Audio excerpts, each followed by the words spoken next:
bit more. Only 7 of them that have stayed with the program did not get degrees. And that's why you go to college. You hear about you're going to be a pro and all that. You know, if you're smart, Randy and I were talking about it. 1 out of 1,600 make it in the pros. So if you go to college to be a pro athlete, you better think twice. And even if you do make it, and you don't get hurt, you probably last 7 years. And there's always a good chance of an injury. Rich was smart. He got in the Super Bowl. He wanted to go to medical school. He went to medical school. Now he's an orthopedic surgeon, along with 2 of my other former players, Pat Rulli and Jack Kelly. And, you know, that's what life's all about. And I guarantee you, he will tell you this too. He learned as much playing football, and he also was a great baseball player, incidentally, that he did in the classroom. I'm going to just mention one more thing. I'm going to sit down because Bill told me I only had 4 minutes. I've already taken 10. You athletes were being recruited, and you were categorized. Now, they may have called it differently, but this is the way it was. A superstar is a person that far exceeds expectations. A star is one who exceeds expectations. A starter meets expectations. And a substitute, hope this player doesn't have to start, and then there's not a prospect. The first thing they look for is jumping ability. If they're a superstar, they can leap over a tall building with a single bound.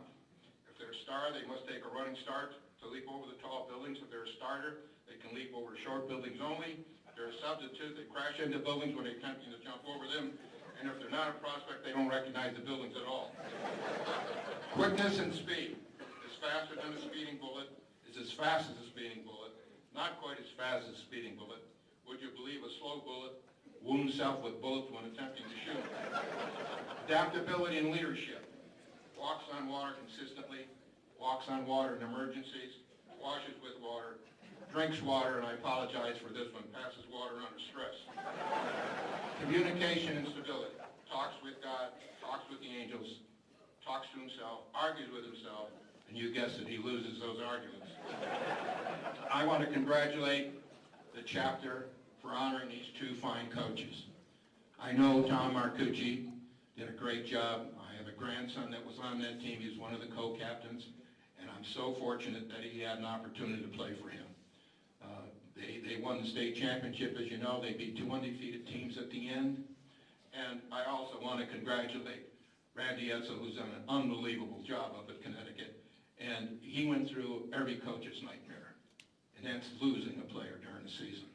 His ability to keep that team together, to keep them on track, is not easy, and believe me, it starts at the top. The one negative thing I've had in my years at Yale that I feel terrible about, I have lost 37 of my former football players. We just lost another one 2 weeks ago. Some of it's injury and accidents, some of it is medical, some of it was in the war. And you know, the thing that I admire most, every time we lost a player, that team got together to help that family. If they had kids, to make sure they're going to be educated. That's what a team's all about, and there's something special about a team. I'm going to tell you one last story, and you may or may not have seen this. Oprah Winfield on the ESPN award several years ago, we had a young man by the name of Jimmy McLaren who became a paraplegic. And what happened his senior year, was a handsome kid. He was a defensive tackle. He was riding his motorcycle in New York City, got hit by a bus. They left him there. They thought he was dead. He lived through it. Didn't have, his dad left him when he was a youngster. Didn't have any money. The team got together. We got him his leg. We took care of all his doctor bills. Again, that team did it. That poor guy wanted to be an actor.